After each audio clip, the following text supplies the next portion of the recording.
Buongiorno, buongiorno e ben ritrovati. La prima edizione dei nostri telegiornali. Buon venerdì 20 febbraio a tutti voi. È venerdì, oggi ritorna Andrea Ferrazzi con Ecovisioni. Parleremo dei problemi della montagna proprio mentre le Olimpiadi stanno per terminare. Prima però c'è la cronaca ci porta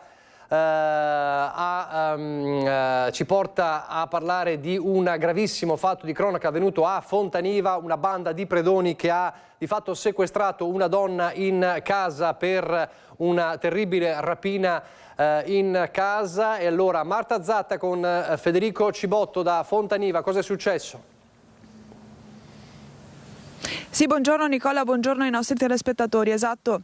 Ieri sera proprio in questa via ci troviamo nella zona industriale di Fontaniva. La famiglia Nicolini è stata derubata di tutto l'oro che aveva in casa. Di fatto cosa è successo? La moglie dell'imprenditore, un imprenditore di autodemolizioni abbastanza famoso anche qui nella zona, 3 ladri, almeno questo è quello che dicono le prime informazioni, l'avrebbero aspettata proprio mentre stava entrando in casa, l'avrebbero legata, portata dentro casa e costretta con una pistola puntata ad aprire la cassaforte, e in quel momento avrebbero rubato tutti gli ori. Chiaramente la donna sotto shock ha chiamato immediatamente le forze dell'ordine, ha chiamato il marito e ovviamente hanno sporto denuncia. Ora ovviamente le forze dell'ordine stanno cercando di capire, anche grazie alle immagini della videosorveglianza presente in zona, di risalire all'identità di questi ladri. È arrivata prontamente anche la solidarietà da parte del sindaco di Fontaniva Alberto Trento, e noi abbiamo intervistato un vicino imprenditore proprio qui che conosce anche la famiglia e ha parlato di una situazione non bella in zona per quanto riguarda i ladri, ma ti farei sentire proprio le sue parole e poi la linea può ritornare allo studio. Non fa piacere, non è bello. In paese ormai succede più di qualche caso così, insomma, non è per niente buono. Mi dispiace perché li voglio bene, siamo vicini, gente che lavora, che cerca di sopravvivere in questo mondo sempre più malato, in tutti i sensi. Queste dunque le parole, tutti i dettagli ovviamente questa sera anche con le indagini dei carabinieri a caccia dei predoni di Fontaniva, indagini dei carabinieri che hanno portato a fermare, ma siamo a San Bonifacio in provincia di Verona, a fermare un uomo con l'accusa di omicidio. Cosa è successo? Un cittadino straniero è stato trovato alle prime ore di oggi davanti a un centro commerciale a San Bonifacio, e dai primi accertamenti si era trattato di un investimento volontario e ripetuto da parte di un'automobile. Un uomo è stato travolto, ucciso da un'auto, ma non era un semplice incidente. Una persona è stata sottoposta a fermo e condotta nella locale caserma dei carabinieri. L'indagine è quella di omicidio. Il cadavere è stato rinvenuto dietro al centro commerciale di San Bonifacio e un residente della zona avrebbe assistito alla scena riferendo di aver visto un'auto nera investire la vittima e poi salire sulla aiuola passando sopra il corpo. Quindi la prima ipotesi dei carabinieri che hanno appunto fermato un uomo per omicidio è quella di un regolamento di conti legato all'ambiente dello spaccio di droga tra nordafricani all'origine di questo brutale omicidio. C'è un uomo fermato in caserma con l'accusa pesantissima di omicidio, che quindi avrebbe travolto volontariamente questo cittadino straniero. Parliamo di gruppi di nordafricani, la lotta per la supremazia dello spaccio di droga, l'avrebbe travolto appositamente e poi sarebbe anche passato sopra il suo corpo. Davvero un brutale omicidio. È invece una tragedia della strada quella che si è verificata ieri sera a Villaverla in provincia di Vicenza, dove un uomo di 68 anni, Gilberto Ongaro di Caldogno, è stato investito sulle strisce pedonali lungo la provinciale 349. La moglie ha assistito impietrita alla drammatica scena. Era appena sceso dall'auto della moglie e si stava dirigendo verso la pasticceria Carollo quando è stato travolto da una Volkswagen T-Roc che sopraggiungeva in direzione Tiene. La vittima è Gilberto Ongaro, 68 anni, residente a Caldonio. La disgrazia è avvenuta attorno alle 19 di giovedì lungo la provinciale 349 in via Capovilla a Villa Verla. La coppia si era fermata per una breve commissione. Ongaro ha attraversato sulle strisce pedonali, ma secondo una prima ricostruzione l'automobilista non lo ha visto. Il tratto di strada era buio, poco prima l'illuminazione pubblica era andata in tilt a causa del maltempo, rendendo la visibilità ancora più difficile. L'impatto è stato violentissimo, l'uomo è stato sbalzato a diversi metri di distanza. La moglie, rimasta in auto, ha assistito impotente e sotto shock alla scena. Immediata la chiamata ai soccorsi. Sono intervenute le ambulanze del SUEM, ma per il pensionato non c'è stato nulla da fare. I sanitari hanno potuto soltanto constatare la morte. La polizia locale nord-est vicentino ha chiuso il tratto di strada per consentire i rilievi e la rimozione della salma. L'automobilista sconvolto è stato sottoposto al test di rito per verificare eventuali responsabilità. La Procura della Repubblica di Vicenza ha aperto un'inchiesta per omicidio stradale.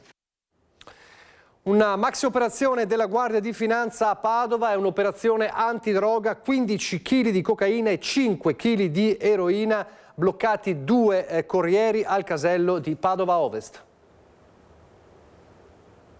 La rotta di scorta pesava troppo e non era adatta al veicolo. Non hanno avuto dubbi i militari della Guardia di Finanza di Padova che durante un controllo hanno fermato un'auto al casello di Padova Ovest. A bordo 2 fratelli nigeriani, cittadini francesi, che hanno esibito una patente polacca rivelatasi poi falsa. Dalla rotta di scorta sono saltati fuori oltre 20 kg di droga suddivisa in pacchetti di plastica e ovuli di varie dimensioni. In totale sono stati trovati 15 kg di eroina e 5 di cocaina.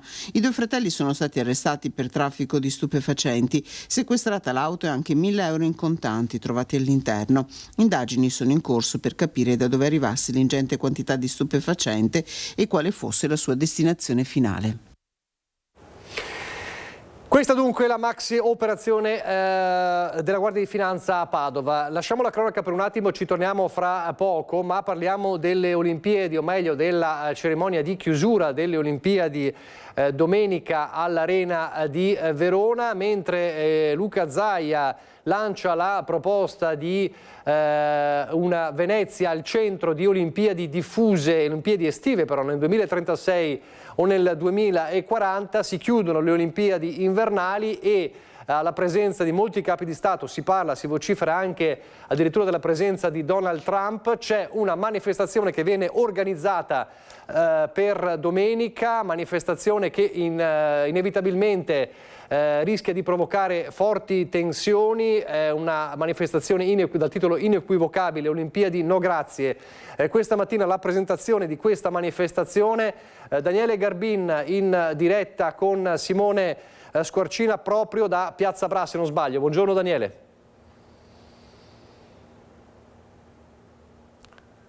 Non ti sentiamo Daniele, aspetta un attimo che non sentiamo l'audio. In questo momento, sì, non sentono l'audio. Eccolo qua, perfetto. Ora ecco, sì, dicevamo, in questo momento siamo proprio in Piazza Bra. Il microfono? Sì, è a posto. In Piazza Bra in questo momento alle nostre spalle siamo sul limite della zona gialla, che è una zona di sicurezza allestita dalle forze dell'ordine proprio in maniera vincolante, proprio perché come immagini sarà è proprio una zona che crea un problema di ordine pubblico, sicurezza. C'è un grande sfioramento di forze dell'ordine, hanno rimosso per esempio dei telefoni pubblici per fare spazio alle misure di sicurezza dei vigili del fuoco, insomma gli ultimi ritocchi proprio in attesa del grande evento domenica. Però come anticipato una mezz'oretta fa non sentiamo nulla. Allora, restiamo un attimo collegati, risolviamo quel problema tecnico al microfono, lo risolviamo velocemente. Prima di tornare da Daniele Garbin, restiamo con la cronaca, ma sempre torniamo nel Vicentino con la tragedia che ha visto un noto manager di Nove trovare la morte per un malore nella sua camera di hotel negli Stati Uniti, era in Florida per lavoro. Vediamo.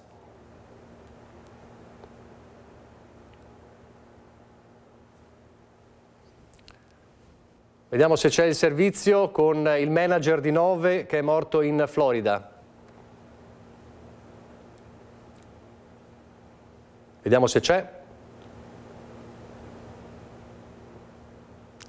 Chiedo alla regia Lumi, in attesa di ritornare da Daniele Garbin.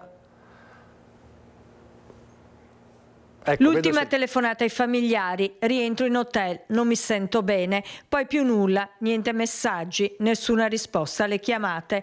È stato trovato senza vita nella sua camera di albergo a Orlando, in Florida, Marco Zaminato, 44enne di 9, manager e titolare dell'azienda di arredo bagno AET.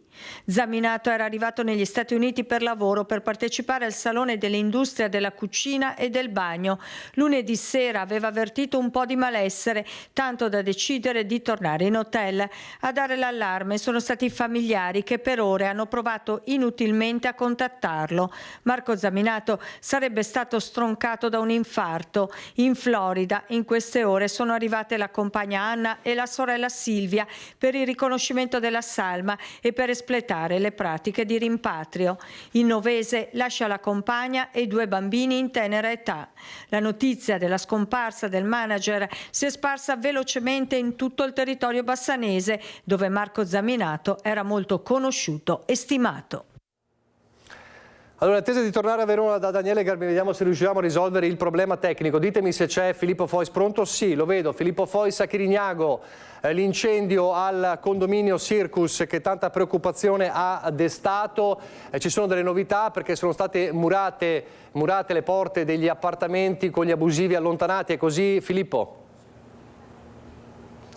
Esattamente, in realtà poi sono stati allontanati tutti perché lo stabile in questo momento non è praticabile, con una differenza però, che le 21 persone che abitavano qui in maniera regolare sono state ospitate e sono attualmente ospitate in degli alberghi a spese del comune per i primi giorni e a spese di Ater attualmente. Le altre persone invece, quelle che occupavano abusivamente alcuni di questi appartamenti, sono stati semplicemente messi fuori casa. Chiaramente anche qui si tratta, benché di persone irregolari, di situazioni familiari piuttosto gravi e delicate, nel senso che si tratta anche di famiglie con dei minori a carico, per cui entrano in gioco anche i servizi sociali del Comune di Venezia. Attualmente Ater, abbiamo sentito poco fa anche il Presidente, sta mettendo in atto tutti i lavori per rendere nuovamente abitabile questa palazzina. Le previsioni sono che bisognerà attendere almeno la settimana prossima perché gli occupanti possano rientrare in casa. Noi tra l'altro ne abbiamo avvicinato qualcuno proprio adesso mentre attendevamo il collegamento, hanno preferito non farsi inquadrare alla telecamera e ci hanno descritto appunto quello che è accaduto in quei momenti di follia in cui ce l'hanno descritto come un autentico raid punitivo da parte di 7-8 persone che erano tornate qui per vendicarsi di uno screzio che era avvenuto il giorno prima. Si tratta di 2 famiglie, una che è regolare e sono dei serbi kosovari, un'altra invece che era irregolare in questo appartamento e sono gli albanesi, quelli che poi alla fine hanno organizzato questa spedizione punitiva. Io direi che per ora questo è tutto quello che possiamo dirvi. Naturalmente nel corso delle prossime edizioni del telegiornale cercheremo anche di raccogliere qualche voce se qualcuno avrà la volontà di parlare, ma come potete immaginare si tratta di una situazione al limite veramente molto molto difficile e complessa, per cui c'è un certo e anche comprensibile riservo da parte delle persone che abitano qui. E questa è la situazione di Chirignago. Allora, chiedo alla regia, sì, lo vedo Daniele Garbin. Allora, torniamo da Daniele Garbin. A Verona abbiamo ripristinato il problema tecnico, risolto il problema tecnico all'audio. Allora, dicevamo, domenica manifestazione, diverse associazioni contro le Olimpiadi, il rischio di tensione resta ovviamente alto anche per la probabile presenza di Donald Trump. Daniele. Sì, buongiorno Nicola. Confermiamo, sono una decina di associazioni che sono... È inutile che insista a fare il collegamento. Funziona, conferenza stampa. In questo momento non ci sentiamo, mi sentite con me Fiorenzo Fasoli, cosa posso capitare? Allora, togliamo il collegamento, fatemi questa cortesia perché così non ha nessun tipo di senso. Allora, torniamo a parlare di furti, con... fra poco ci collegheremo con Marta Marangon. Ci sono state dei ladri in azione a Santa Lucia di Piave. Allora, i furti in abitazione sono purtroppo una costante in tutte le province, lo sappiamo bene, non solo la Marca trevigiana. Allora, andiamo a Bassano con i raid che hanno colpito Borgo Nuova Firenze. Ancora fuori controllo a Bassano del Grappa, nessun quartiere sembra risparmiato nel mirino dei ladri. In questo periodo Borgo Nuova Firenze. Erano già passati il 30 gennaio in via Bortolo Camonico, come ci racconta una delle vittime. Hanno portato via qualcosa? Sì, hanno portato via gli ori, devastato un po' casa, i microfumi. I carabinieri hanno detto che era la quarta denuncia della serata. 4 famiglie della zona derubate nella stessa sera. E poi l'altro ieri è toccato alla vicina di casa, colpita con le stesse modalità. Anche a lei hanno portato via l'oro, il tutto senza fare rumore. Quando sono entrati dalla nostra vicina io ero pure a casa, ma non ho sentito niente. Lei era via e si è tornata a casa e si è trovata la sorpresa pure lei. Ci appendono dalla grondaia, entrano dentro con un piede di porco, con qualcosa, sfondano la porta e fanno un macello. Hanno avuto anche la tempistica di dividere tra oro e acciaio, come a noi, infatti l'acciaio ce l'hanno lasciato tutto, sono presi solo le robe che sapevano che erano di oro, ecco. E ancora non solo a Bassano del Grappa, anche a Valbrenta, con il sindaco che chiede maggiore collaborazione tra cittadini e istituzioni e boccia a sorpresa il controllo di vicinato. Preoccupano questo tipo di furto soprattutto per l'orario e per le modalità, quindi diciamo che si vede un po' in tutto il territorio, indipendentemente da Valbrenta, che ci sono delle situazioni in cui c'è una maggiore sfrontatezza. Non si ferma l'ondata di furti che sta terrorizzando il territorio bassanese. Le ultime notizie arrivano da Valbrenta, dove sono state prese di mira le abitazioni di chi si era recato a messa o a trovare i propri cari ricoverati in ospedale. A volte i ladri vengono pizzicati, a volte no. E poi c'è tutto il tema della certezza della pena. Per una serie di norme sui furti di particolare tenuità, diciamo che poi non consegue una sanzione che faccia sì che questi soggetti rimangano dove devono rimanere, e quindi la sensazione sul territorio di preoccupazione permane, perché come è evidente sono tutte misure che avvengono dopo che il fatto è successo. Invece abbiamo la necessità di agire in via preventiva. Prevenzione quindi innanzitutto quella che fanno le forze dell'ordine, ma anche quella che possono e devono fare i cittadini con una maglia sempre più fitta di relazioni e rapporti. Insomma, il buon vecchio vicinato che qualcuno vorrebbe trasformare anche nel controllo del vicinato. Qualsiasi movimento, qualsiasi cosa strana venga segnalata alle autorità competenti, perché si faccia sì che si ritorni a quella sicurezza che ha sempre contraddistinto i nostri territori. Pensa di avviare il progetto di controllo di vicinato proprio agganciandosi a questa sua affermazione, a quanto ha detto? Ma diciamo che le forme di controllo del vicinato sono degli strumenti interessanti. Noi abbiamo anche una realtà molto diffusa, no? E quindi anche con case isolate, dei piccoli centri storici, quindi non so se dal punto di vista pratico faccia al caso nostro. Di sicuro il controllo di vicinato lo fa da sempre la nostra comunità. Questo nel Vicentino, ma lo dicevamo, la piaga non conosce zone, non conosce confini, soprattutto nella nostra provincia. Avevano messo a segno una serie di furti in bar e locali di Vittorio Veneto, ladri incastrati dalle impronte digitali. I carabinieri sono riusciti a identificare e denunciare i 2 presunti autori dei colpi avvenuti il 19 maggio all'Enoteca Peccato Divino, alla Galleria d'Arte e all'Air Studio di Zhang, tutti quanti avvenuti a Vittorio Veneto appunto nel maggio del 2025, nei guai un 30enne e un 21enne marocchini, già aggravati da precedenti di polizia e senza fissa dimora. Due avevano mandato in frantumi le vetrate dei locali, poi facevano irruzione e portavano via i soldi in cassa, pochi euro in monete insieme ad alcune bevande, lasciando però danni ingenti. Quindi questa banda di ladri è stata individuata dai carabinieri, mentre le razzie, o meglio le tentate razzie anche, spesso continuano, anche se non vanno a segno, provocano comunque il disagio ovviamente dei residenti, come a Santa Lucia di Piave, dove in una via in particolare è stata presa di mira dai ladri. Ci racconta tutto Marta Marangon con Simone Merlo. Vediamo se c'è, io la vedo. Marta. Sì Nicola, eccoci qui, siamo a Santa Lucia di Piave, località Bolda, via dell'Artigliere. Qui si sono verificati dei tentativi di furto nella palazzina che vedete alle mie spalle. Sono 6 appartamenti, 2 al piano terra, 4 ai piani superiori, e i ladri verosimilmente sono entrati dai garage passando qui sotto, sono saliti poi ai piani superiori ed hanno tentato di forzare le porte di almeno 3 degli appartamenti. A fare la scoperta i residenti quando sono tornati a casa dal lavoro e hanno notato la serratura che presentava qualcosa di anomalo. Qui con me abbiamo la signora Letizia Cestaro, anche lei ha avuto questa sorpresa rientrando a casa. Cosa è successo? Sì, siamo tornati a casa circa 21:30 e come tutti gli altri nostri appunto condomini al dell'altro piano abbiamo trovato la serratura che era stata manomessa, faceva fatica a girare e subito ci siamo appunto allertati. Fortunatamente non sono entrati, però questa cosa ci preoccupa e dobbiamo assolutamente trovare una soluzione, metterci un po' in sicurezza.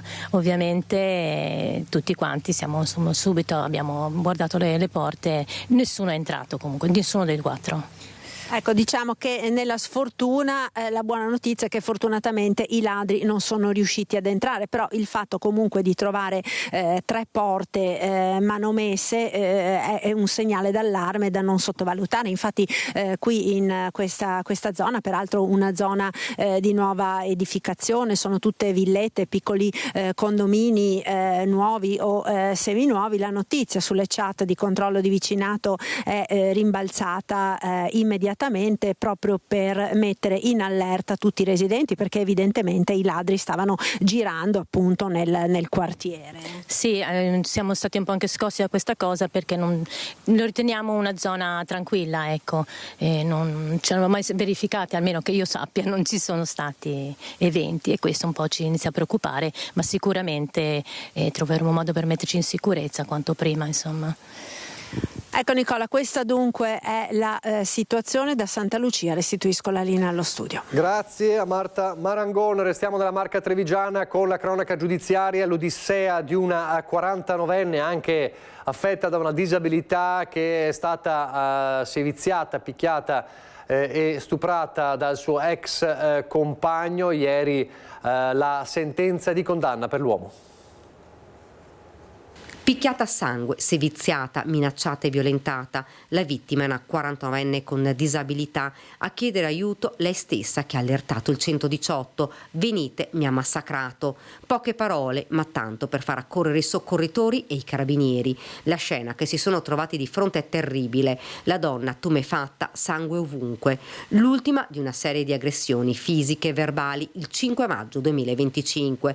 Per lui, il compagno, cittadino marocchino, tossicodipendente e con problemi di alcol, è scattato l'arresto. Le accuse gravissime, maltrattamenti, lesioni e violenza sessuale. L'uomo è stato condannato a 12 anni di reclusione e a versare alla vittima una provvisionale da 50.000 euro in attesa che il risarcimento venga definito in un distinto procedimento che si terrà in sede civile. Abbiamo anche chiesto un sequestro preventivo delle somme proprio perché qualora questa persona dovesse uscire dal carcere ed essere magari non trovarsi più, non avere disponibilità economiche, rimarrebbe vano e fine a se stesso aver ottenuto un tale risultato. L'avvocato difensore dell'imputato Marco Arrigo ora si riserva la decisione di ricorrere in appello, prima attende che vengano depositate le motivazioni. La vittima, presente in aula e terrorizzata dal suo aguzzino, si è assicurata più volte se l'uomo rimanesse in carcere, perché dice: ho paura di lui. Un motivo di felicità per la mia cliente è non tanto il risarcimento del danno, che voglio dire è assolutamente giusto e corretto che avvenga, anche perché ha subito delle conseguenze tali per cui dovrà avere sempre dell'assistenza e dovrà essere sottoposta a delle cure, ma in ogni caso la cosa fondamentale è proprio aver ottenuto giustizia per un fatto molto grave e che nessuna persona dovrebbe mai poter provare. Una relazione, quella tra due, è nata alcuni anni prima, dalla quale è nato un bimbo. Poi tutto è precipitato, lui violento, denunciato già in passato per aver picchiato anche il figlio, allontanato e poi ritornato a casa con la promessa di cambiare.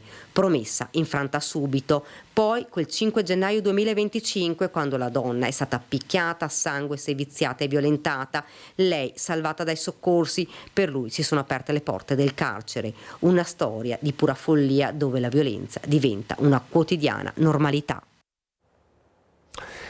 A Cerea, nel Veronese, resta il cordoglio per la fine di mamma 98enne e figlia 72enne. L'abbiamo raccontato ieri, morte nel tragico rogo dell'appartamento dove viveva la mamma di 98 anni. La figlia Luisa le faceva praticamente da badante, spesso dormiva da lei per prendersi cura della mamma, e poi l'incendio e la trappola di fumo e fiamme. Si prendeva cura della madre 98enne ogni giorno e, come spesso faceva, quella sera aveva deciso di passare la notte nella sua casa di via Mori 17 a Cherubine di Cerea, nella Bassa Veronese. In quella stessa casa madre e figlia hanno trovato la morte, uccise dal fumo di un incendio che non gli ha lasciato scampo. L'allarme, lanciato attorno alle 20 dai vicini di casa che hanno visto fuoriuscire fumo dall'abitazione, ha mobilitato vigili del fuoco, carabinieri e sanitari del 118. Un intervento rapido e massiccio che però non è bastato. All'interno dell'abitazione a 2 piani i soccorritori hanno trovato senza vita la 72enne Luisa Ziviani e la madre Carmela Dianna, di 98. Oggi essere qui a pensarli e a pensare a questa tragica fine, insomma, fa male a tutta la comunità. Credevano nella famiglia, la dimostrazione era anche quella appunto del comportamento che la figlia aveva nei confronti della mamma, che nonostante fosse autosufficiente veniva tutte le sere ad accompagnarla, ad accudirla durante la notte, insomma non aveva patologie particolari, mi dicono, e in questo senso qua c'era solamente tanto affetto e una famiglia unita, e per questo tutta la comunità di Cerea a maggior ragione si unisce con il massimo affetto a tutti i familiari. Secondo i primi riscontri, l'incendio potrebbe essere stato innescato da un cortocircuito. Madre e figlia sarebbero decedute per intossicazione da fumo. Sui corpi non sarebbero state infatti rilevate ustioni. I pompieri hanno lavorato fino alle 2 di notte per evitare che le fiamme si propagassero alle case vicine. Una famiglia unita, spezzata da una tragedia silenziosa. Solo pochi giorni prima Luisa, che avrebbe compiuto 73 anni ad agosto, e il marito avevano festeggiato un traguardo importante, i loro 50 anni di matrimonio. Proprio il figlio della coppia sarebbe stato il primo ad arrivare in via Mori, davanti alla casa dove fino a qualche giorno prima rideva e scherzava con mamma, papà e nonna Carmela. Proprio pochi giorni fa in Arexp ci siamo tenuti una cerimonia pubblica e avevo avuto modo di conoscere la figlia Luisa e suo marito proprio per celebrare il 50° anniversario di matrimonio, ed era stato un momento, anche se breve, intenso e significativo per sottolineare il valore alla quale anche loro credevano della famiglia. Nel Padovano invece una festa abusiva in un locale di fatto abusivo, un capannone strapieno di giovani e giovanissimi, di fatto senza vie di fuga.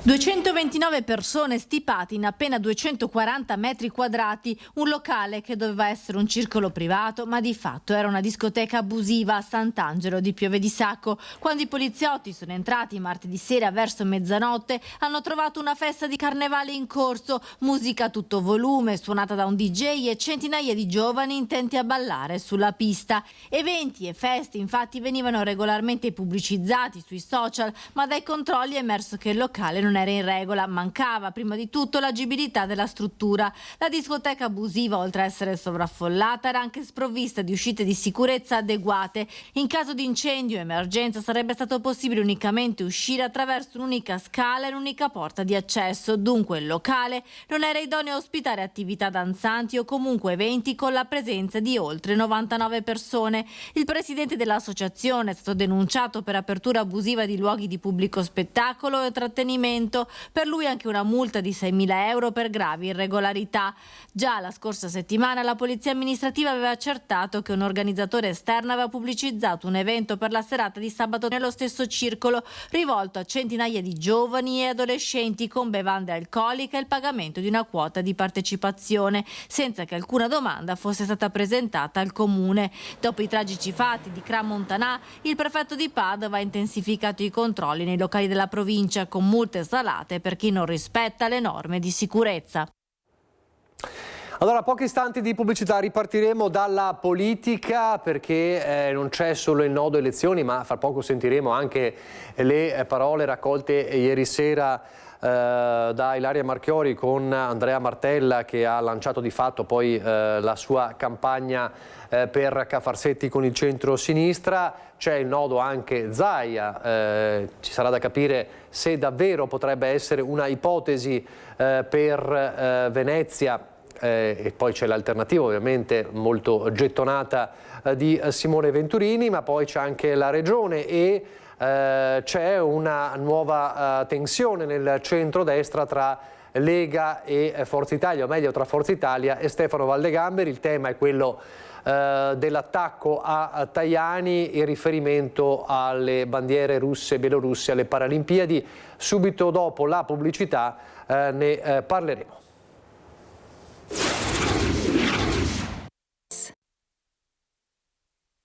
Mi vergogno di lei, signor Ministro, mi vergogno di una politica che usa lo sport per mandare segnali ideologici. E ancora una volta il leghista Stefano Valdegamberi a scatenare una bufera con le sue dichiarazioni, soprattutto perché nel mirino finisce questa volta un esponente di un partito alleato, il leader di Forza Italia e numero 1 della Farnesina, Antonio Tajani, colpevole agli occhi di Valdegamberi di essere contrario alla partecipazione alle Paralimpiadi, con bandiere e inni, degli atleti russi e bielorussi e al rilascio di visti ai loro accompagnatori.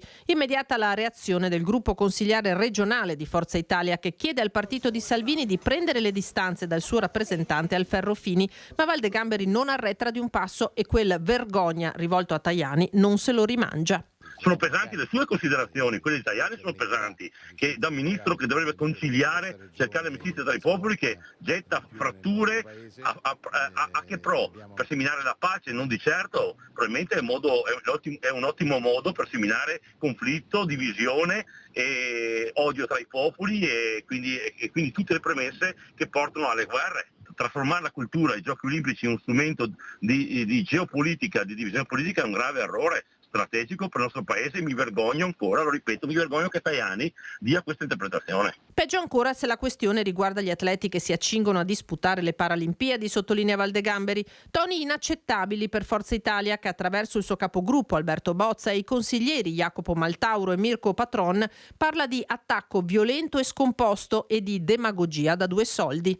Quello che non deve fare Valdegamberi è usare anche la posizione degli atleti disabili per strumentalizzare in maniera becera, e io credo che si dovrebbe scusare, noi crediamo che si dovrebbe scusare, ci auguriamo che la Lega prenda le distanze in considerazione del fatto che è una forza di governo non solo a livello regionale ma anche a livello nazionale. Il governo del centrodestra ha le idee chiare da che parte stare, certamente con l'Ucraina e dalla parte dell'aggredito. Questo non può significare certamente evitare che atleti di qualsiasi nazione partecipino a una competizione sportiva, ma altra cosa è utilizzare un palco internazionale per esporre bandiere ed espressioni identitarie oggi purtroppo significato di un paese che non sta dialogando con il nostro continente, con l'Unione Europea, con il nostro paese. E poi c'è un altro tema, quello dell'autonomia, con 2 giorni fa l'intesa votata in Consiglio dei Ministri e Alberto Stefani che ha parlato di un passo molto importante, non solo lui ovviamente, per l'autonomia. Ci sono le opposizioni all'attacco e questo è anche come dire, prevedibile, ma quello che non è prevedibile è anche una perplessità di una parte della Lega. Le parole in particolare di Marcello Bano, importante esponente della Lega del Veneto, a Ring qualche giorno fa, e non solo lui. Oggi abbiamo una intesa che non è più preintesa. Quindi oggi abbiamo l'intesa sull'autonomia su 4 materie, compresa la tutela della salute. Scandisce bene i termini in diretta a Focus il presidente della regione Alberto Stefani, determinato a far capire che il 18 febbraio per l'autonomia del Veneto va davvero ricordata come una data storica. Di fronte alla Lega che esulta, sono però in diversi a sostenere che in realtà la montagna ha partorito un topolino. Lo speaker delle opposizioni, Giovanni Manildo, parla di autonomia da prestigiatori. Vedere la giunta esultare per una firma che non porta un solo euro di risorse statali in Veneto è la conferma che Stefani, ormai a corto di argomenti, si è ridotto a vendere fumo, attacca, definendo creatività contabile l'annuncio dei 300 milioni di euro aggiuntivi per la nostra sanità, che tuttavia Stefani spiega così. Di poter reinvestire quei risparmi, quella virtuosità che noi abbiamo ottenuto in favore dei cittadini del Veneto, un principio sacrosanto che non fa altro che confermare il nostro principio di autonomia, cioè l'assunzione di una responsabilità. Le 4 materie contenute nell'intesa di governo non sono affatto marginali, rincara il presidente. Poter reinvestire i risparmi che fa, poter avere un vantaggio dalla virtuosità che ha, poter essere in prima linea nelle emergenze, poter promuovere e integrare i fondi di previdenza complementare integrativa, poter garantire la contrattualizzazione e il miglioramento dei contratti per quanto riguarda il personale sanitario regionale e soprattutto garantire ancora una volta vicinanza nei confronti del territorio, perché questo è il modello che noi abbiamo in testa. Per Manildo la realtà è che su scuola, trasporti e infrastrutture, dove servirebbero i LEP e i soldi dello Stato, siamo ancora a zero. Di finta autonomia parla Davide Lovat di Resistere Veneto, accusando Stefani di vendere ai veneti soltanto cinici slogan. Ma c'è anche una parte di Lega che ritiene l'intesa sulle 4 materie un passaggio privo di contenuto. Non c'è la volontà politica di portare a casa la vera autonomia, quella che i cittadini, la stragrande maggioranza dei cittadini si aspetterebbe, ecco, da noi. Noi avevamo dei modelli completamente diversi, come le province autonome di Trento e Bolzano, eravamo partiti là e dopo naturalmente è sempre stato una corsa a ribasso. È logico che è un percorso molto difficile, molto lungo, molto complicato, però oggi noi non portiamo a casa niente, cioè è inutile che diciamo per l'amor di Dio, è un segnale, un passo in avanti, un passetto in avanti, ma non è l'autonomia per il quale io sono entrato nella Lega. La palude romana persiste a non dare risposte alla questione veneta, dice il sindaco di Noventa Padovana, né Venezia a quella della montagna, gli fa eco la consigliera regionale di Fratelli d'Italia Silvia Calligaro. Nel suo statuto il Veneto non ha ancora riconosciuto la specificità della provincia bellunese. Le carte sul tavolo devono essere chiare. Vogliamo avere l'autonomia del Veneto? Ci sta, perché effettivamente ha dei vantaggi. Dall'altra parte però riempiamo di contenuti quello che abbiamo messo nello Statuto del Veneto e anche in una legge specifica. Abbiamo visto lo scenario di Venezia dall'alto e allora lo dicevamo ieri sera, l'abbiamo anche raccontato in diretta, il via ufficiale della campagna elettorale di Andrea Martella per Cafarsetti alla guida del centro-sinistra, mentre aleggia ancora il dibattito all'interno del centrodestra tra l'ipotesi Simone Venturini, la continuità con Brugnaro, e l'ipotesi Luca Zaia. Sentiamo alcune delle parole di Martella ieri sera al Candiani di Mestre. Io mi candido a sindaco perché voglio ascoltare la città e voglio guidare il cambiamento. Penso che sia possibile farlo perché Venezia e Mestre hanno tutta la forza per ripartire e bisogna fare delle scelte concrete. Ne ho indicate alcune. Abitare, lavorare, proteggere la città, renderla più sicura e rigenerarla. Questa è l'ambizione che noi abbiamo riusciremo a farlo perché sento una voglia di cambiamento che noi vogliamo interpretare al meglio. C'era tanta gente, davvero la nostra coalizione è ampia, plurale. Io a tutti ho chiesto non un atto di fede ovviamente, ma ho chiesto fiducia, impegno, determinazione, credere nella nuova speranza che noi possiamo mettere in campo per Venezia. La risposta è importante e penso che non potrà che rafforzarsi. Martella, uno degli obiettivi principali è quello di ripopolare Venezia, si può dire che da lì poi parte tutto? Sì, ho detto che questo non è un capitolo del programma, è la questione principale, il nodo da cui tutto deve generarsi, perché ripopolare significa avere case a disposizione, perché ripopolare significa avere servizi, perché ripopolare significa avere un'attività economica non solamente legata ai flussi turistici, ma alla capacità di creare nuova occupazione, nuove attività. Sono pronto con molta energia, con umiltà, perché è una sfida per una città così complessa, unica come la nostra, ma credo che la nostra campagna elettorale è iniziata già da settimane, stiamo facendo tantissimi incontri, incontrando associazioni, cittadini. Il nostro metodo è il dialogo, il confronto, l'apertura, e proseguiremo in questo modo dimostrando che tutti potranno sentirsi protagonisti del destino di Venezia. Così a Venezia, mentre a Feltre c'è un nodo che riguarda l'economia, riguarda lo stabilimento idro, è in corso una riunione in prefettura tra le parti, anche alla luce di quanto è accaduto ieri, quando un camion che stava trasportando in uscita alcune matrici considerate dai lavoratori il cuore produttivo della fabbrica è stato fermato dagli operai. Allora, in attesa di capire, fra poco lo sentiremo, Tiziana Bolognani, gli aggiornamenti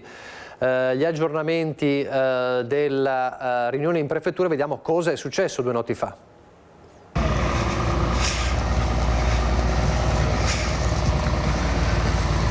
Le 4 del mattino, il buio ancora fitto su Feltre. Un bilico tenta di lasciare lo stabilimento idro. A bordo alcune matrici che la proprietà ha iniziato a trasferire a Ornago per soddisfare la necessità della clientela. L'operazione avviene senza preavviso, nel silenzio della notte, ma ai cancelli ci sono i lavoratori oramai in presidio permanente. Sono loro a fermare il mezzo impedendone la partenza.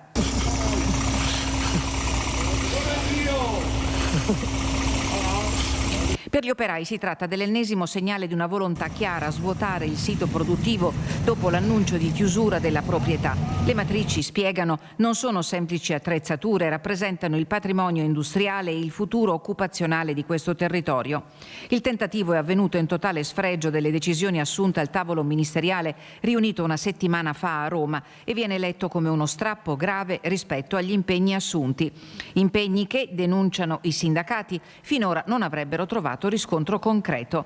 Inutile dire che la tensione è alta. Settimane di incertezza, cassa integrazione e promesse mancate hanno logorato un clima già fragile. Dopo la tormentata notte i cancelli dello stabilimento feltrino sono rimasti chiusi. Si entra solo a piedi per impedire ulteriori tentativi di trasferimento.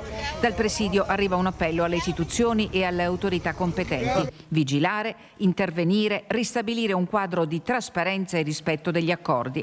Perché, affermano i lavoratori, qui non si difende soltanto un posto di lavoro, si difende la dignità di centinaia di famiglie e il futuro industriale di un intero territorio. E questa volta, assicurano, non faranno un passo indietro. Allora, è in corso, come dicevamo, questo vertice in prefettura, è ancora in corso, ma sentiamo quali aggiornamenti ci sono da Tiziana Bolognani. In prefettura le luci al primo piano nella sala delle riunioni sono accese, è in corso da questa mattina alle 10:30 l'incontro convocato dal prefetto Antonello Rocco Berton. Al tavolo ci sono i sindacati e ci sono i rappresentanti delle istituzioni, in testa la sindaca di Feltre Viviana Fusaro. Il prefetto ha convocato le parti dopo quanto accaduto nelle scorse ore ed è un problema che deve essere assolutamente risolto perché confligge con gli accordi assunti al tavolo ministeriale. Con il prefetto certamente in questi minuti si cerca di mettere a punto una strategia che poi sarà riproposta alle 14 di questo pomeriggio in azienda nella sede dello stabilimento idro a Feltre. durante un incontro con l'azienda, le parti sindacali, con le organizzazioni di FIOM e FIM e le RSU delle rispettive sigle sindacali, con i rappresentanti istituzionali. Quello sarà un tavolo che durerà davvero tanto, viste le premesse, perché da quel tavolo ci si alzerà solo e soltanto se sarà trovato un accordo vero, concreto, reale, che certamente rispetti anche le indicazioni al Mimit, assunte al Mimit non più tardi di una settimana fa. Tutti gli aggiornamenti questa sera. Allora, questa sera vi daremo gli aggiornamenti sul nodo cruciale della Idro di Feltre, e poi c'è un altro tema strettamente legato all'economia, ovviamente, che è quello dell'abitare. È un tema importante, ad esempio a Treviso, dove è stato annunciato un piano dell'abitare, ma ieri il sindaco Mario Conte, che era impegnato a Roma come ANCI per il convegno dei piccoli comuni, ha lanciato anche gli stati generali dell'abitare a Treviso, un tavolo permanente con tutte le categorie per seguire operativamente il problema. Sentiamo allora le sue parole ieri da Roma. Troppe volte abbiamo sentito parlare delle difficoltà di acquistare o di trovare una casa in affitto. Ecco, noi ci siamo voluti dare degli ulteriori strumenti, sia fiscali, sia urbanistici e sia di sinergia e di rigenerazione urbana, che consentiranno di mettere nel mercato, attraverso un fondo specifico, delle opportunità immobiliari accessibili a tutti. Entriamo però nella fase operativa. Ieri l'abbiamo presentato e già oggi abbiamo avuto un ritorno importante da parte delle associazioni di categoria, così come delle sigle sindacali, e quindi è nostra volontà aprire un tavolo di confronto che abbiamo voluto chiamare Stati Generali dell'abitare nella nostra città, perché il nostro focus è quello, siamo chiamati a servire i cittadini e una delle emergenze che vogliamo affrontare con grande determinazione è proprio il tema della casa e dell'abitare.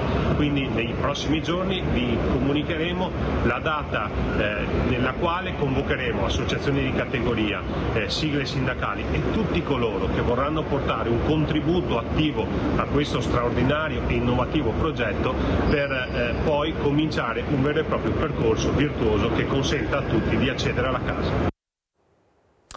Accedere alla casa è un tema che riguarda tutte le fasce, ovviamente, d'età della popolazione, ma spesso anche dei giovani. Giovani che, a quanto pare, nella Marca trevigiana sognano in tanti di fare impresa, ma vengono bloccati da tanti ostacoli, a partire dalla burocrazia, ma anche dalle difficoltà di accesso al credito. È emerso questo da una indagine particolare. Sentite. Nel 60% dei casi ci sono dei giovani tra i 18 e i 35 anni che vogliono fare impresa. Allora probabilmente bisogna incrociare questi aspetti, bisogna ascoltare i giovani, cambiare l'approccio, farsi dire da loro di cosa hanno bisogno, rispondere ai loro bisogni e metterli nelle condizioni di dare continuità alle imprese, anche alle imprese storiche. Oltre 220 giovani hanno risposto ad un questionario che misurava la loro intenzione o capacità di fare impresa. Il risultato sulla carta dice che 6 su 10 vorrebbero aprire un'attività, specie nella ristorazione, nel commercio o nel turismo, ma incontrano difficoltà enormi come accesso al credito, formazione, burocrazia, problemi che storicamente permangono nonostante bandi e fondi.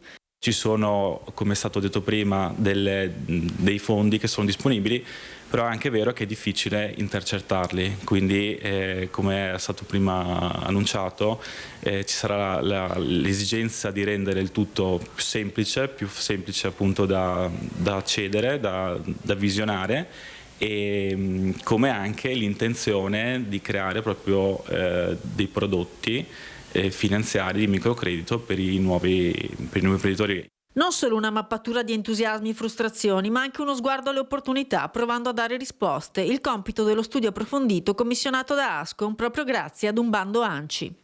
Poi abbiamo provato anche a dare qualche risposta, quindi provando a mappare quelli che sono i bandi e le opportunità per i giovani, rendendoli disponibili nella ricerca in modo tale che possa essere uno strumento utile. Ma la sferzata d'Ascom è arrivata soprattutto dall'assessore alle politiche giovanili Gloria Sernagiotto, che ha invitato il comparto ad andare nelle scuole a cambiare comunicazione utilizzando linguaggi giovanili o addirittura influencer dedicati. Solo così, dice, si potrà salvare un patrimonio, anche storico, di attività che oggi non trovano nella seconda generazione i continuatori. Assolutamente, dobbiamo cambiare approccio, dobbiamo cambiare comunicazione, anche sistemi, perché noi siamo abituati ma sulla base di una situazione che cambia velocemente e noi non siamo abituati a questa velocità di cambiamento, per cui i giovani vanno ascoltati, non bisogna pensare di andare dai giovani e consegnare un testimone dicendo questa è la strada, bisogna ascoltare e capire qual è la loro strada anche di sviluppo di business, di sviluppo organizzativo, di nuovi modelli, di nuovi mercati e metterle nelle condizioni di portare le nostre imprese in questi nuovi mercati. Il caso Fenice a Venezia continua a tenere banco anche dopo le ultime dichiarazioni di Beatrice Venezzi a un quotidiano argentino. Nuove polemiche attorno alla nomina di Beatrice Venezzi come futura direttrice musicale del Teatro La Fenice di Venezia. In un'intervista al quotidiano argentino Clarín, la direttrice d'orchestra ha parlato delle critiche ricevute in Italia, definendole legate a una questione politica e al clima elettorale in Veneto. Sono nel mezzo di un attacco al governo, ha dichiarato, unito al fattore delle elezioni. Inoltre attaccano una lavoratrice, una donna. In Italia c'è molto sessismo. Venezzi entrerà ufficialmente in carica a ottobre e respinge le accuse di nomina politica. Sulle contestazioni interne al teatro, dove orchestre e sindacati hanno espresso perplessità, sottolinea la necessità di rinnovamento. Venezia ha bisogno di attrarre nuovo pubblico, gli attuali abbonati hanno più di 80 anni, se non innoviamo nell'arte i teatri diventeranno musei, ha detto. Nella stessa intervista Venezia ha ricordato con entusiasmo la sua esperienza al Teatro Colón di Buenos Aires, dove racconta orchestre e coro avrebbero chiesto a gran voce la sua permanenza dopo una produzione di Turandot, dichiarazioni che riaccendono il dibattito sul futuro della Fenice e sul rapporto tra cultura e politica.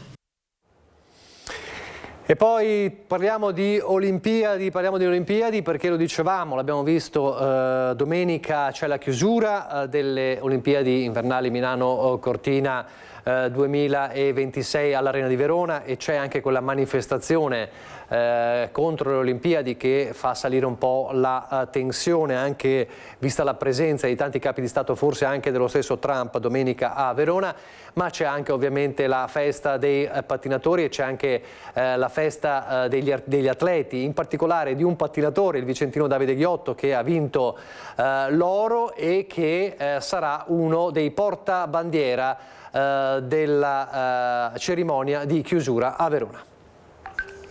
Negli ultimi giorni la mia Olimpiade ha avuto una svolta, finirò in bellezza e non posso che esserne contento. Sono le parole del vicentino Davide Ghiotto, medaglia d'oro nell'inseguimento uomini del pattinaggio di velocità, arrivata dopo il mancato podio nei 10.000 metri, che ha espresso la sua immensa emozione per essere stato scelto con Lisa Vittozzi come portabandiera dell'Italia alla cerimonia di chiusura dei Giochi Olimpici Invernali di Milano Cortina, che si terrà domenica sera all'Arena di Verona. Pattinatore che al suo rientro a casa dovrà districarsi tra i festeggiamenti a Zovencedo, dove abita, e ad Altavilla Vicentina, di cui è originario, dove è atteso da cittadini e dall'amministrazione già lunedì per una cerimonia aperta a chiunque voglia festeggiare il campione classe 1993, dove gli sarà consegnata una targa di riconoscimento. Il 23 febbraio presso la sala consigliare del comune di Altavilla Vicentina alle ore 19 consegneremo a lui una targa commemorativa del suo enorme traguardo che ha portato sulla vetta del mondo il nostro comune e il nostro paese.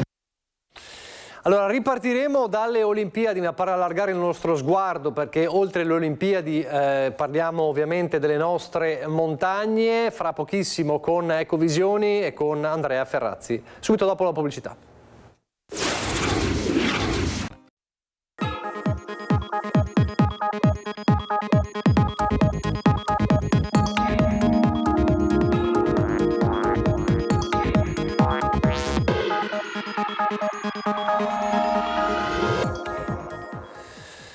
Allora rieccoci, l'abbiamo già anticipato, Ecovisioni. Buongiorno e ben ritrovato Andrea Ferrazzi. Buongiorno a tutte e a tutti. Allora, abbiamo prima della pubblicità fatto vedere un servizio sulle Olimpiadi, parlando anche di Davide Ghiotto che sarà portabandiera a Verona. Si stanno per concludere le Olimpiadi invernali di Milano Cortina, è il nostro gancio per parlare della montagna. Oltre alle Olimpiadi c'è lo scenario delle montagne. Allora, come stanno le nostre montagne? Anche oltre il grande evento delle Olimpiadi, che ha portato una finestra ovviamente mondiale sulla montagna, in questo caso ovviamente sul bellunese. Allora, per parlare di questo con Andrea Ferrazzi, un tema che riprendiamo, che abbiamo anche più volte introdotto e sviscerato, torna a trovarci, e di nuovo all'aperto, en plein air, come si dice, meravigliosi scenari dalla Valle d'Aosta, da Pollain, se non sbaglio. C'è il nostro Ezio Marlier, presidente delle Guide Alpine della Val d'Aosta. Buongiorno.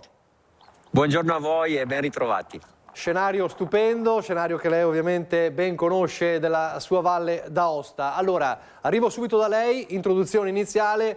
Allora, queste Olimpiadi di Milano Cortina hanno fatto bene alla montagna?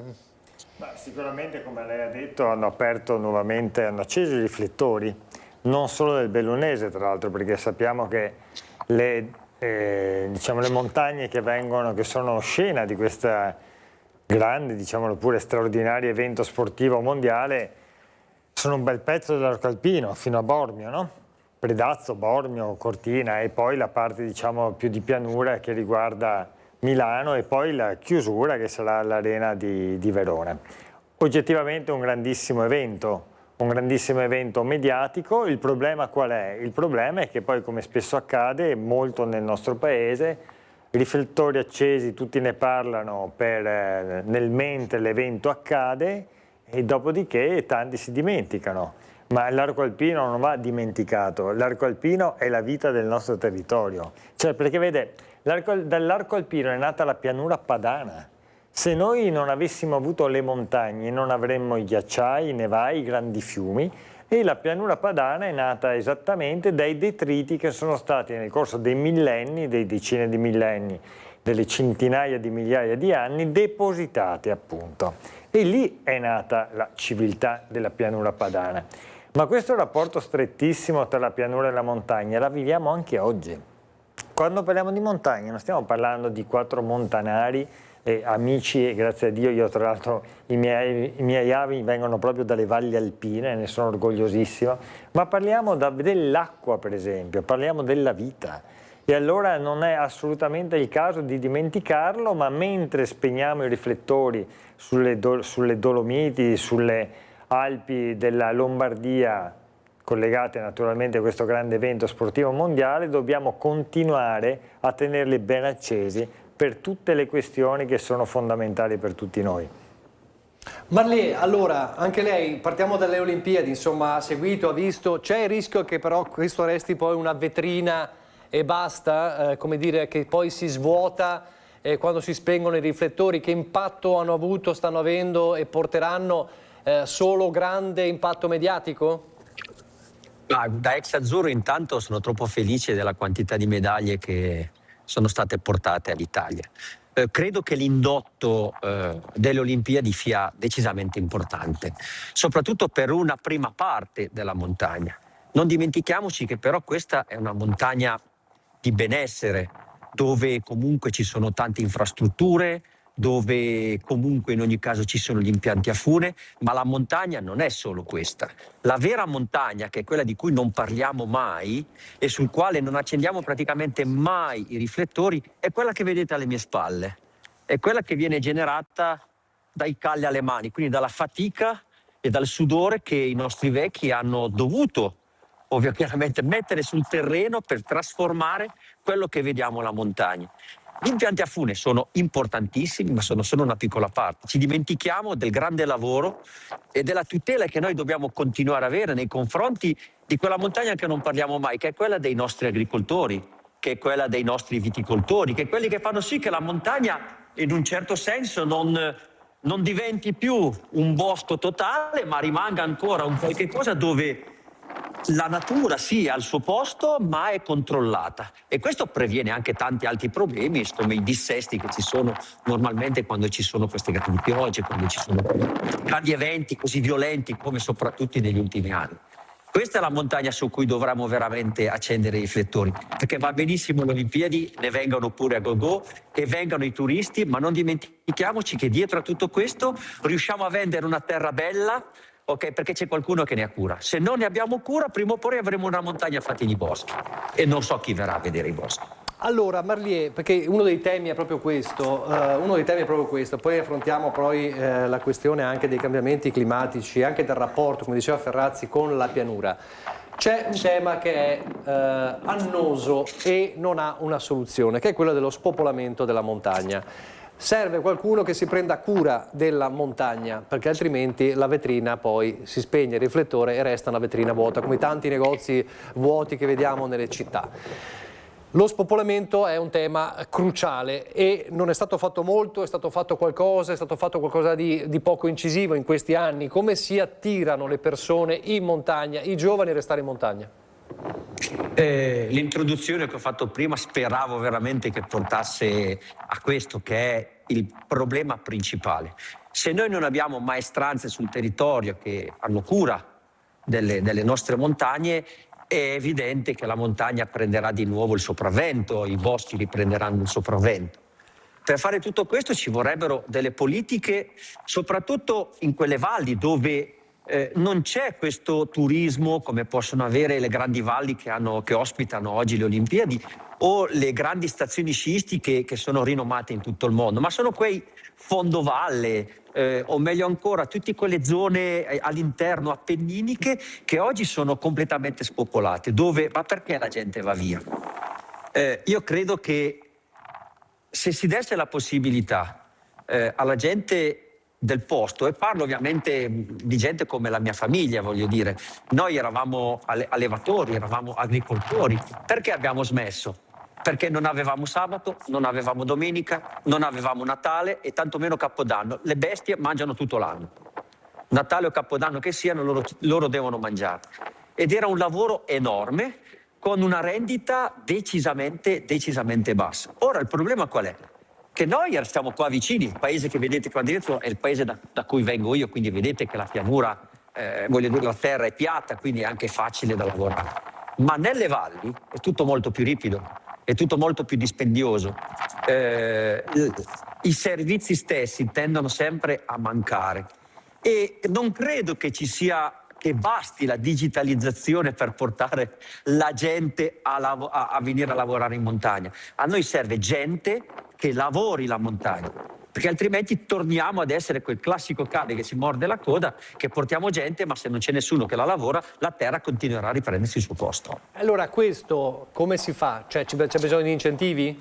C'è bisogno di aiuti economici? No. O è una cosa strutturale? L'elemosina, perché questo è il problema. l'elemosina la gente di montagna non la vuole. Ecco.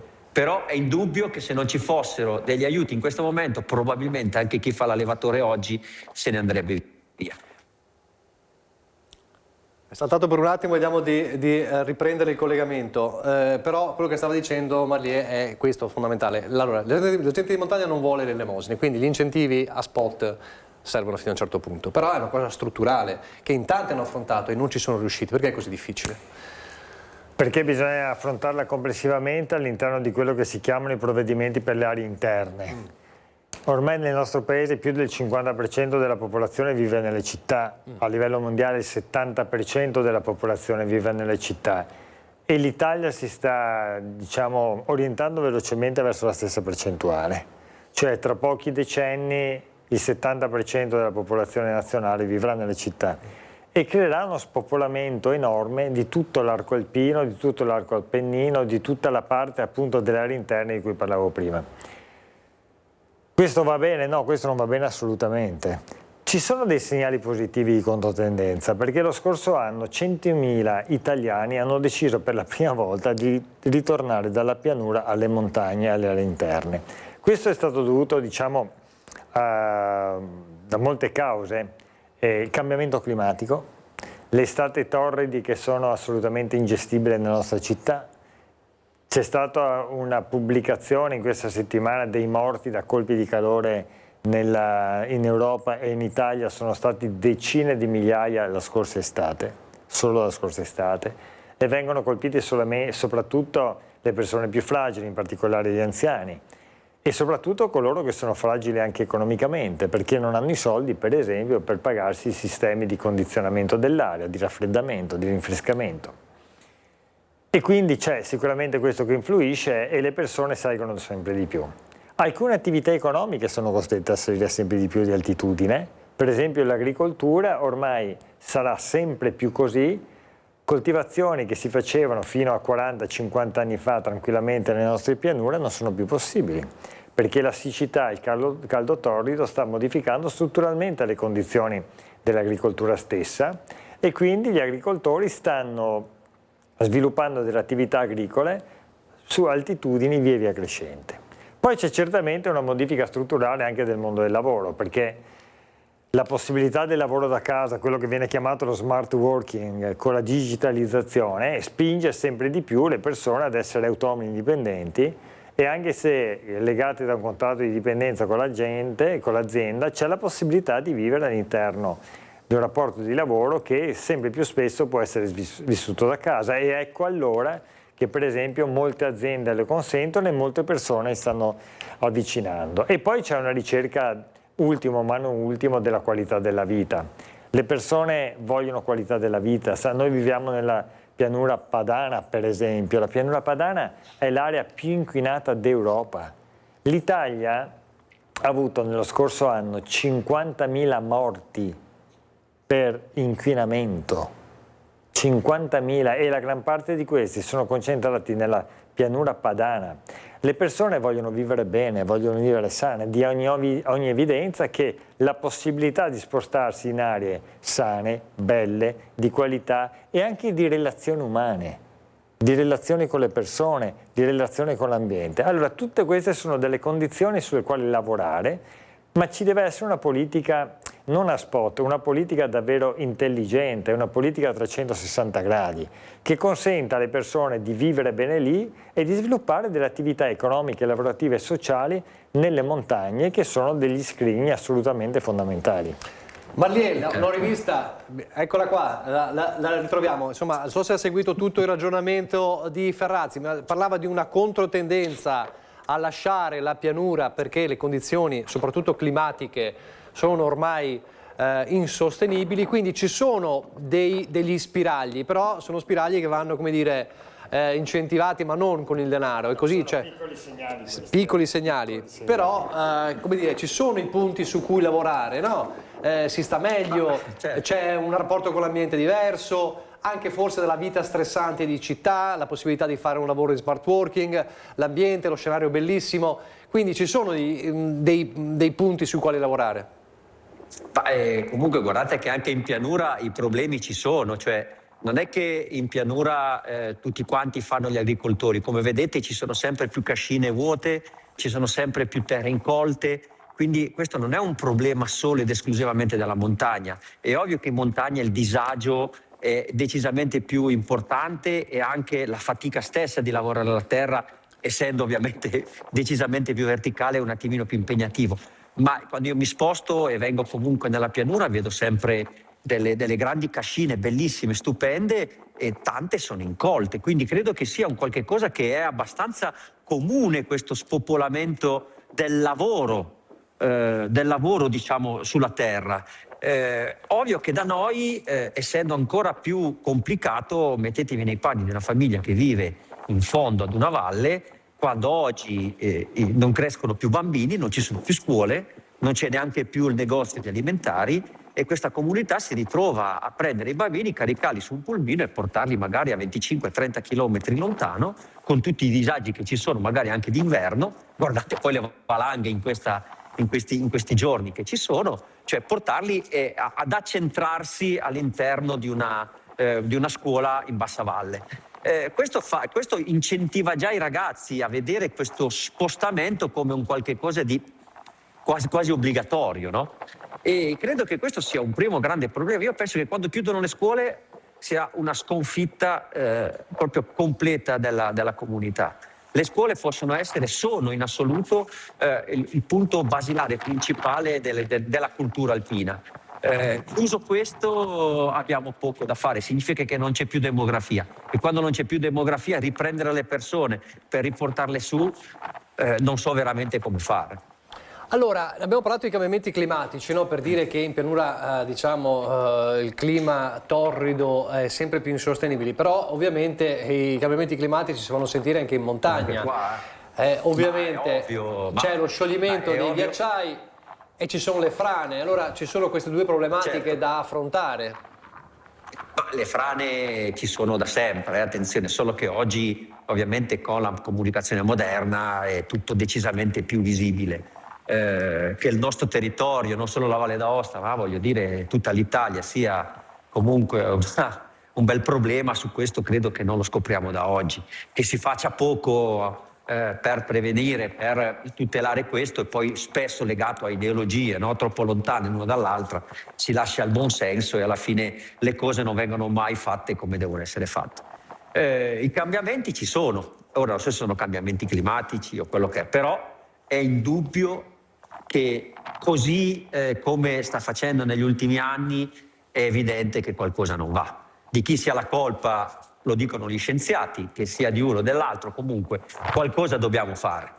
E noi ne paghiamo aspramente le conseguenze, perché è tutto decisamente più violento, è tutto decisamente più forte, e non curando più neanche la terra è evidente che tutti quei grandi lavori idraulici che avevano fatto i nostri vecchi per distribuire quando magari c'erano determinati eventi vanno ovviamente a creare ancora di più ulteriormente un problema. Sta di base che tutto quello che vedete alle mie spalle, che adesso è un bosco, non più di 60 anni, 70 anni fa, quando io ero piccolino, adesso ne ho 60, ma quando avevo 10 anni, io mi ricordo che il mio papà mi diceva che loro da bambini andavano sugli alpeggi che vedete a metà costa a fare legna. Questo perché? Perché tutti quanti ci scaldavamo con la legna, non c'era mica il gasolio, non c'era mica il kerosene, il gas, quindi la legna era fondamentale che si andasse a raccogliere.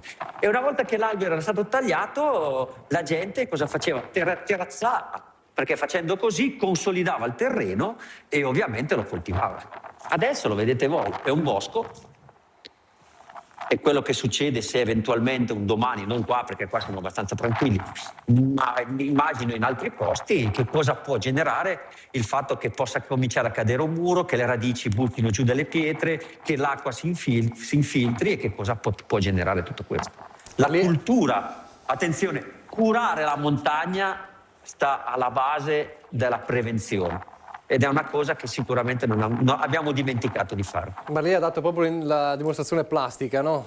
di questo problema. Il cambiamento climatico sta influendo notevolmente. In Val d'Aosta i ghiacciai nel 1999, quindi stiamo parlando di poco più di 30 anni fa, erano 216, Ezio mi correggerà, ma basta andare per esempio anche nel castello di Saint-Pierre, dove c'è il Museo di Scienze Naturali della regione Val d'Aosta, in cui queste cose sono spiegate in maniera plastica. Oppure bastava visitare sempre in Val d'Aosta la mostra fotografica sullo scioglimento di ghiacciai che c'è stato nel castello di Bardo, una mostra straordinaria in cui venivano comparate le foto di inizio secolo, inizio Novecento mi riferisco, e di adesso nella stessa stagione. Beh, la situazione è radicalmente cambiata. I ghiacciai si sono ridotti in maniera drastica, erano 216 nel 99, quest'anno sono 186 in Val d'Aosta, ghiacciai fondamentali enormi con fronte elevatissimo che arrivava per esempio quasi a Courmayeur. Ezio mi ha raccontato la storia anche della chiesa sopra Courmayeur a difesa appunto del centro abitato, costruita mi pare nel 1700, quella chiesetta segnava il fronte o quasi del ghiacciaio della Bremda 200 anni fa, adesso il fronte del ghiacciaio della Bremda è ridotto a monconi, perché addirittura la parte mediana si è tutta sciolta, si è tutta fusa, quindi è un ghiacciaio destinato a scomparire per questo motivo, e il fronte più, diciamo, verso valle si è ritirato di chilometri e chilometri. Cioè, e la montagna sta vivendo con drammaticità gli eventi climatici e, come diceva prima Ezio Marlier, stanno aumentando che cosa? Stanno aumentando gli eventi catastrofali per intensità e frequenza, precipitazioni, cadute d'acqua, venti, trombe d'aria. Pensiamo anche solamente alle nostre Dolomiti con la tempesta Vaia di pochissimi anni fa. Cioè sta mutando radicalmente il clima e la meteorologia che è figlia del clima e sta modificando strutturalmente anche la temperatura. Lei pensi che nel 1970 rispetto ad oggi, per avere la stessa temperatura media nell'arco alpino, bastava essere più bassi di 300 metri. Cioè oggi, quando andiamo in montagna, per avere la stessa temperatura che avevamo 60 anni fa, dobbiamo salire di 300 metri di altitudine. E infatti quanta esperienza abbiamo di gran caldo anche nelle nostre montagne. Sarebbe interessante farci spiegare da Ezio la temperatura che c'è in alcuni stati anche in cima al Monte Bianco, cose mai viste nel corso del Novecento. No, quindi c'è una modificazione strutturale e chi non vuole vedere questo occagiona dei danni che sono irreversibili. Un caldo anomalo sul picco delle montagne, Marlier, lei che i picchi li scala. Sì, beh, più che scalo, io ho l'onore, il piacere, il grande dovere, il grande impegno di essere anche il presidente delle Guide Alpine della Valle d'Aosta, quindi vi parlo un po' anche a nome loro, voglio dire. Il caldo, sì, anomalo, sempre più frequente e per periodi anche molto molto lunghi. Io mi ricordo negli anni 80, fine anni 80 purtroppo, perché sono vecchio, si andava a fare palestra di ghiaccio nei ghiacciai in fondo alla Val Ferret. Oggi sono praticamente irraggiungibili. Questo che cosa significa? Che un problema c'è ed è molto molto importante. Bisognerebbe lasciare ogni tanto un po' da parte troppa ideologia, no? Da una parte o dall'altra, sia ben chiaro, e sedersi ad un tavolo e trovare veramente la soluzione a tutto questo, perché c'è sicuramente una soluzione, ma ci deve essere un po' di buona volontà da parte di tutti, cioè non possiamo tornare con gli asinelli e i calessi, ma se andiamo avanti così non facciamo altro che lasciare un mondo distrutto alle nostre future generazioni. Il caldo c'è, ci crea un sacco di problemi, a tutta la montagna di per sé, non solo per l'acqua, che poi farò se mi permettete ancora un minutino su questo per quanto riguarda l'acqua, ma sul fatto che noi in primis abbiamo enormi difficoltà di adattamento a questi cambiamenti, perché sono molto rapidi, sono molto strambi, non hanno di per sé una linearità.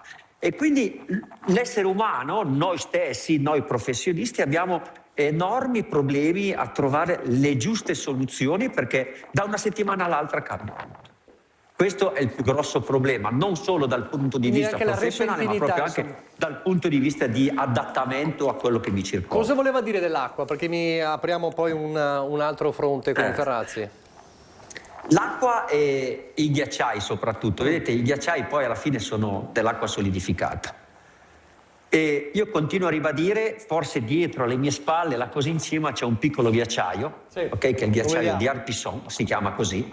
Una volta era decisamente più esteso e si vedeva da qua.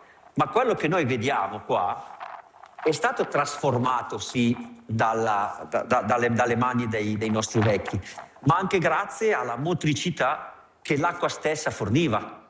I mulini, voglio dire, tutto il sistema irriguo era dato dall'acqua che sì, arrivava dalla pioggia, ma soprattutto da questi ghiacciai che stanno al di sopra delle nostre teste. E l'abbiamo visto qualche anno fa, in quell'estate di estrema siccità, che noi avevamo i ghiacciai, ce la cavevamo, ma in pianura, se non piove, l'acqua non arriva.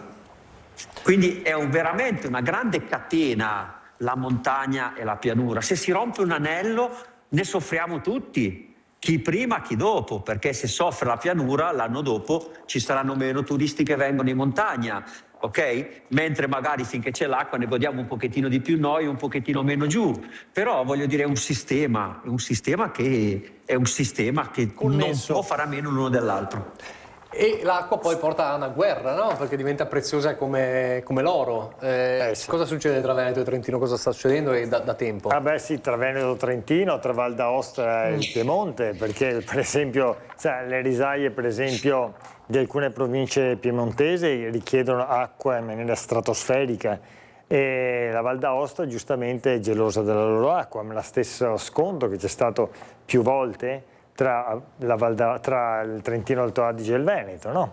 Vede, qualche settimana fa ho fatto un dibattito in cui era presente anche il capo di Stato Maggiore dell'esercito italiano e un giornalista ha chiesto al generale quale sarà secondo lei il maggior motivo di scontro, di guerra al mondo in futuro? E il capo di Stato Maggiore ha risposto l'acqua, perché l'assenza dell'acqua sta scatenando delle guerre in tutto il mondo, tra Pakistan e India, tra il Nepal e l'India, all'interno delle stesse nazioni, all'interno del continente africano, la siccità. Sta scaricando un sacco per esempio di problemi che poi la gente non riesce a gestire ed è la prima fonte di immigrazione a livello mondiale, questo certificato dalla conferenza di Nairobi delle Nazioni Unite.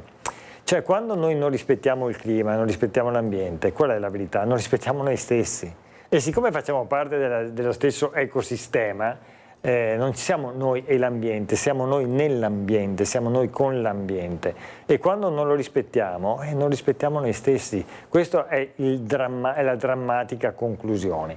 E allora fare bene dell'ambiente, lavorare contro il cambiamento climatico vuol dire avere a cuore le sorti anche dell'umanità e su questo dobbiamo lavorare con grandissima determinazione.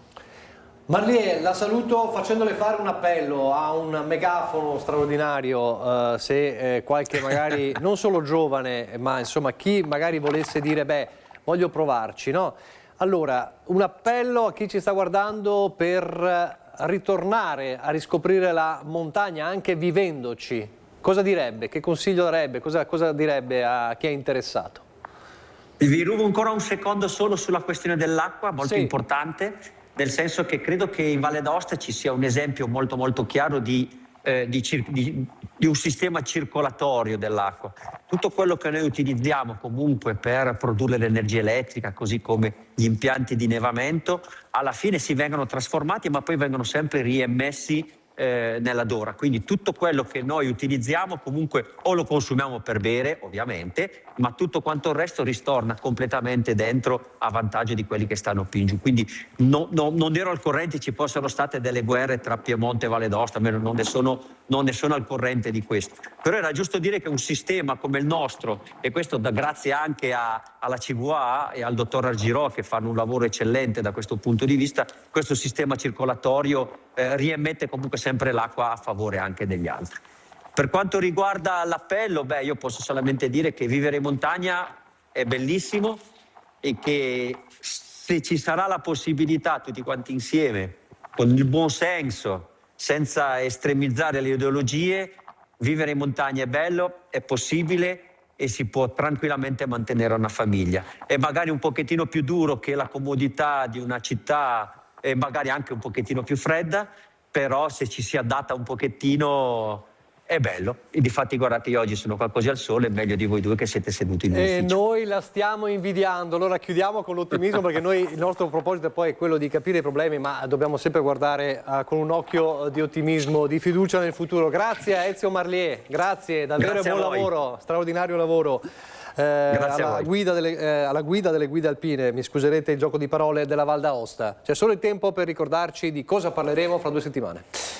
Parleremo di competitività del modello Veneto e di tutto il nord-est, ma anche con alcuni riferimenti importanti a livello nazionale. Lo faremo col vicepresidente di Confindustria Nord-Est, che da poco è diventata la seconda Confindustria per impatto, per dimensioni d'Italia, avendo unificato le Confindustrie di Venezia, di Treviso e di Rovigo. Sarà con noi Walter Bertini e sarà veramente l'occasione per capire come sta andando il mondo dell'impresa, della competitività, come si stanno muovendo i nostri imprenditori, cosa bisogna fare a livello politico e istituzionale per sostenere una crescita sostenibile nel lungo periodo e come possa portare lavoro e benessere per tutti i nostri territori. Insomma, l'abbiamo detto tante volte, risolvere il problema e affrontare il problema non è solo importante per la nostra salute, ma anche importante per le nostre tasche. Insomma, è conveniente, è conveniente. Grazie ad Andrea Ferrazzi, quindi ci rivediamo fra 2 settimane con Walter Albertini. Vi lascio come sempre al Marco Goldin che ci racconta uno dei capolavori della mostra di Santa Caterina, da Picasso a Van Gogh, poi c'è Casa Pappagallo, la ricetta del giorno, e poi Alberto Sordi che cura la regia e interpreta un tassinaro a New York con il film alle 16:10. Arrivederci.